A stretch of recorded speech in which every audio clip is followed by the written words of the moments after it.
The words of President John F. Kennedy on September 12, 1962 were forever embedded. We choose to go to the moon in this decade, and do the other things, not because they are easy, but because they are hard, because that goal will serve to organize and measure the best of our energies and skills, because that challenge is one that we are willing to accept, one we are unwilling to postpone, and one we intend to win. No single space project was more impressive to mankind than the enlightenment of Apollo 11 leaving the bounds of Earth, achieving orbit before its slingshot 238,900-mile venture. The excursion would endure 3 occupants, Neil Armstrong, Michael Collins, Edwin Buzz Aldrin, a 4-day journey before reaching their adventurous destination. Sunday, July 20, 1969, discovering that 2 of the 3 enriching their lives, and the lives of all humanity, descending to a never-before-explored unoccupied realm to research discoveries never before encountered. Their objective fulfilled, ascending to join their compatriot, a return passage to Earth to address a jubilant rewarding public, the world welcoming a new dawning of man's exploration of the moon. Gary's wife Kay's benediction was rapidly reaching fruition, the physical attributes displaying progress of the coming event. The prodigious presence displayed among the populace was noteworthy by her appearance as the advanced condition was subject to an impromptu exodus. Kay, her 9th month of pregnancy about to conclude, accorded a decision to join her husband in accomplishing a Saturday night entrance to the Pirates' Cove.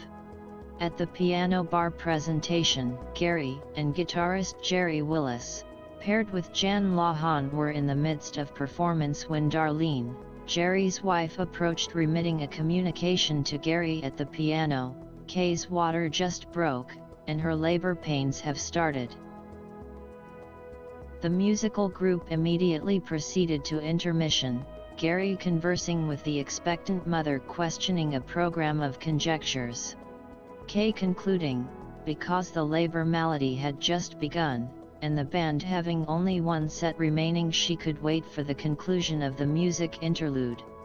Gary insisting that they leave for the hospital, but Kay suggesting that Jerry's wife Darlene could transport her to South Community Hospital, giving her time to be admitted, and Gary could follow immediately upon the conclusion of the remaining session.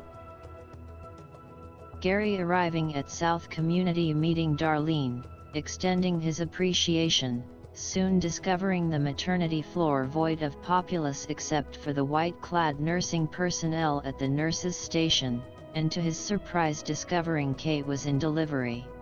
The vigilance beginning, time having no motion when seated in a waiting area of a hospital in the early hours of the morning, especially with an expectation of a new arrival.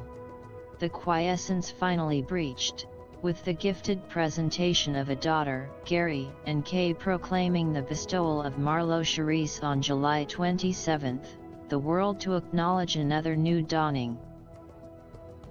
It was déjà vu or similar with the arrival of Marlo. It seemed like turning the clock back, for the 2nd time in his life experiencing the accountability as a newborn's father, and once again finding his daily activities altered with new family responsibility.